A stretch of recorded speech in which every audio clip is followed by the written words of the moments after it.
Assalamualaikum warahmatullahi wabarakatuh. Salam sejahtera untuk semua. Jumpa lagi dengan saya Haris di channel Misteri Verhal. Kali ini kita akan membahas dukungan Kesultanan Banten kepada Trunojoyo yang melakukan pemberontakan terhadap Kesultanan Mataram Islam. Hubungan Banten dan Mataram Islam memang kurang harmonis. Bahkan sejak Mataram masih dipimpin oleh Panembahan Senopati. Mataram pernah menyerang Banten pada tahun 1597. Kemudian serangan berikutnya dilakukan oleh Cirebon pada tahun 1650 atas nama Kesultanan Mataram. Serangan tersebut membuat Sultan Banten khawatir dengan serbuan tiba-tiba yang bisa saja dilancarkan oleh Mataram.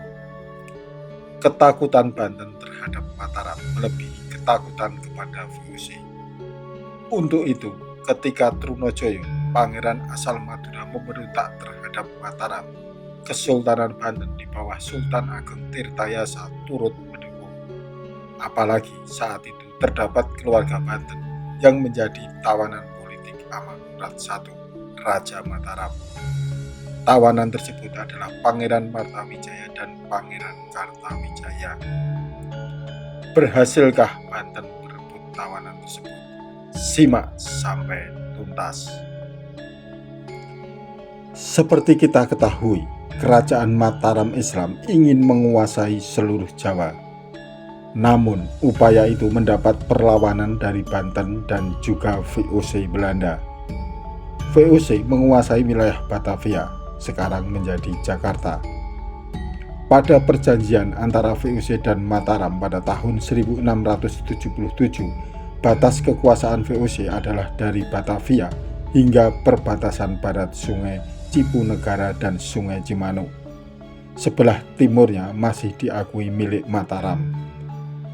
Sementara untuk menaklukkan Banten, Mataram saat dipimpin oleh Panembahan Senopati pernah menyerang Banten pada tahun 1597 dengan kekuatan 15.000 pasukan.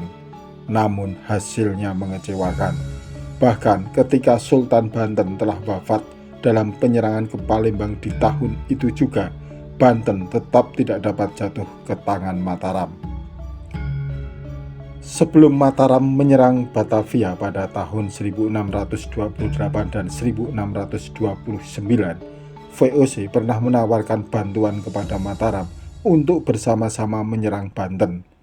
Namun bantuan itu ditolak oleh Mataram karena beranggapan keadaan ini bisa diatasi sendiri, baik oleh Sultan Agung maupun melalui mediasi oleh Panembahan Ratu I. Menurut informasi dalam Babat Sultan Agung, bahwa Sultan Cirebon, Panembahan Ratu I, ikut terlibat dalam kegiatan mediasi antara Mataram dengan Banten. Setelah kegagalan-kegagalan diplomasi dan militer yang panjang selama tahun 1630-an, penguasa Mataram meminta melalui Panembahan Ratu I mulai menekan Banten agar mengakui Mataram sebagai penguasa tertinggi di Pulau Jawa. Tetapi hingga wafatnya Panembahan Ratu I di tahun 1649, Banten tetap tidak mau tunduk pada Mataram. Sementara itu, ketika Sultan Agung wafat pada tahun 1645, ia digantikan oleh putranya yang bernama Raden Mas Sayidin. Ketika dinobatkan secara resmi menjadi Raja Mataram tahun 1646, ia bergelar Amangkurat atau Mangkurat. Lengkapnya adalah Sultan Amangkurat Senopati ing Alogo Ngabdurrahman Sayidin Panotogomo. Dalam bahasa Jawa, kata amangku berarti memangku dan kata rat berarti bumi. Jadi Amangkurat berarti memangku bumi. Di sisi lain, untuk menggantikan Panembahan Ratu I yang wafat tahun 1649, Panembahan Ratu II diangkat menjadi penguasa Cirebon pada tahun 1650. Untuk mewujudkan rasa setianya pada Sunan Amangkurat I, Cirebon dengan lebih dulu menyerang Banten.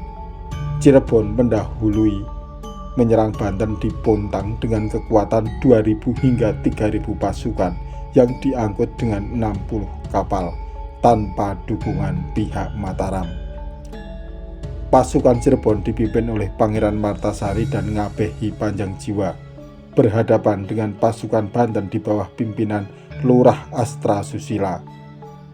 Upaya penyerangan tersebut berakhir dengan mengerikan dan menyedihkan karena hampir semua pasukan Cirebon tewas dalam pertempuran. Kekalahan Cirebon dalam peristiwa Pagerage adalah kekalahan dari Mataram juga, sebab dengan kekalahan tersebut para pengacau dari Banten mulai merasuk ke wilayah Bangkulon Mataram di sekitar Pakuan dan Karawang pada tahun 1657. Upaya damai selalu gagal karena masing-masing pihak sama-sama kukuh pendiriannya. Batavia pun tak luput dari ancaman perusuh tersebut di bagian selatan. Pemerintahan Amangkurat I bertumpu pada kekuatan militer. Rijslof van Guns mencatat bahwa Amangkurat I memiliki 920.000 tentara dan 115.500 prajurit beristinggar.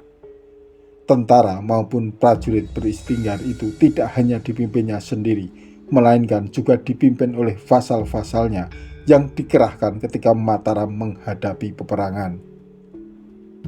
Pemerintahan Amangkurat I di Keraton Pleret juga penuh represi. Represi pertama yang dirasakan terkait dengan kegemaran Amangkurat I mengumpulkan besi untuk dibuat keris, tombak, senapan, dan kendaraan laut. Berbagai penangkapan, pembelengguan, pemerasan, dan perbuatan tirani lain dilakukan untuk mengumpulkan uang demi bisa membeli besi. Selain itu, represi pemerintahan Amangkurat I juga dirasakan dalam ranah ekonomi. Saat Grebek Maulud 27 November tahun 1659, rakyat dikenakan pajak kepala.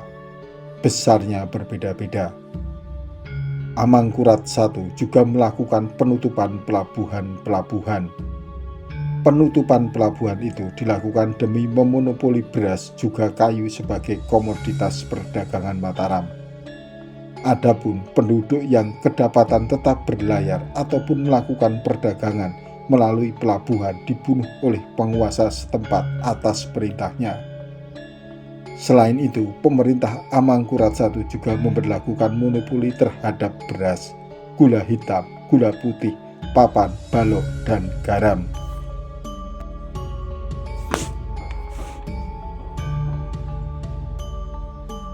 Kezaliman Amangkurat I ditambah dengan penderitaan-penderitaan yang belum dapat diatasi sebagai akibat peperangan yang terjadi pada masa pemerintahan Sultan Agung memunculkan sejumlah pemberontakan. Amangkurat I juga berselisih dengan putra mahkotanya, yaitu Raden Mas Rahmat yang menjadi Adipati Anom. Perselisihan ini dilatar belakangi oleh berita bahwa jabatan Adipati Anom akan diberikan kepada Pangeran Singosari, yaitu putra Amangkurat I lainnya. Pada tahun 1661, Mas Rahmat melancarkan aksi kudeta tetapi gagal. Amangkurat I menumpas seluruh pendukung putranya itu. Sebaliknya, Amangkurat I juga gagal dalam usaha meracun Mas Rahmat tahun 1663.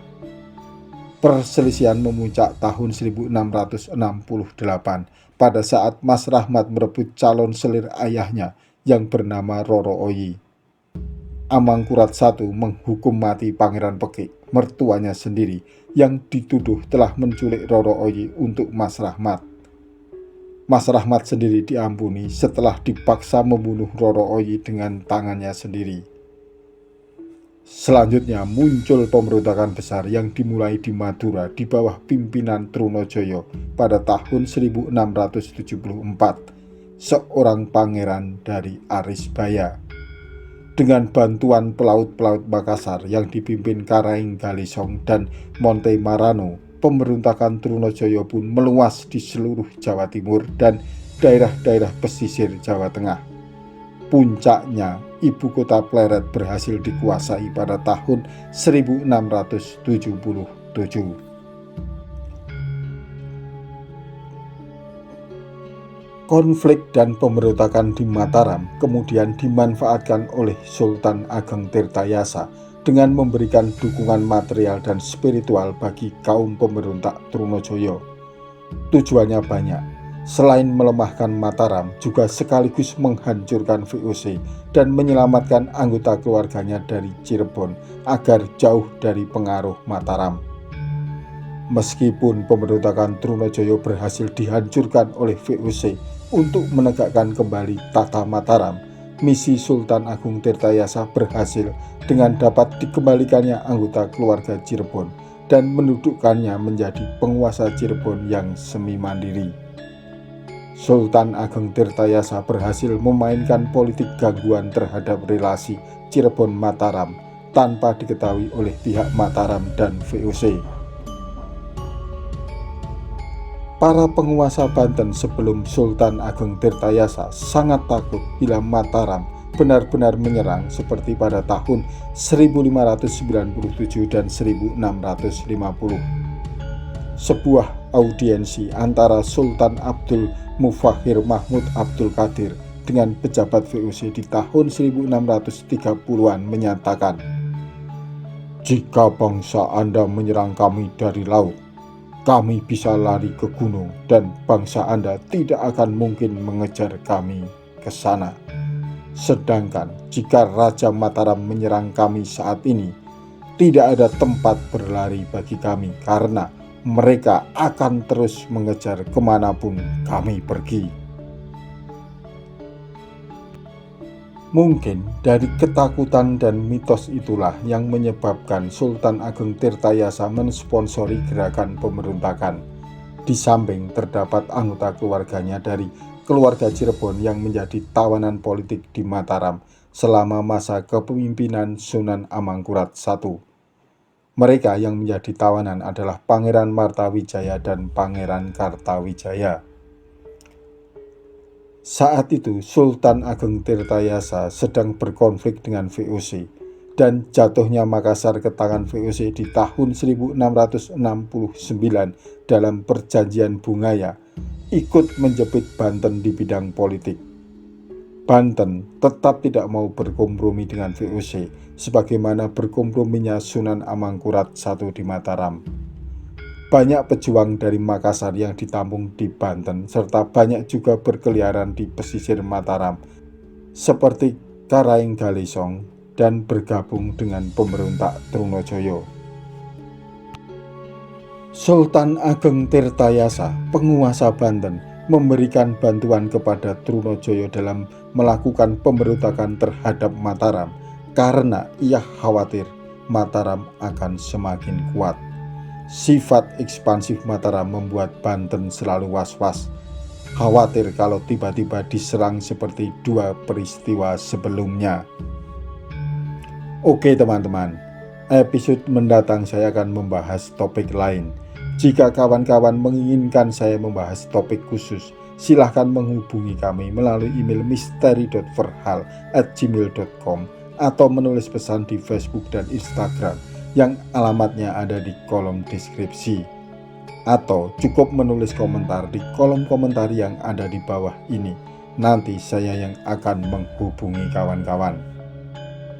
Jangan lupa ikuti terus channel Misteri Verhal karena episode mendatang saya akan membawakan cerita atau sejarah yang lebih seru yang mungkin kawan-kawan belum mengetahuinya. Sampai jumpa. Wassalamualaikum warahmatullahi wabarakatuh.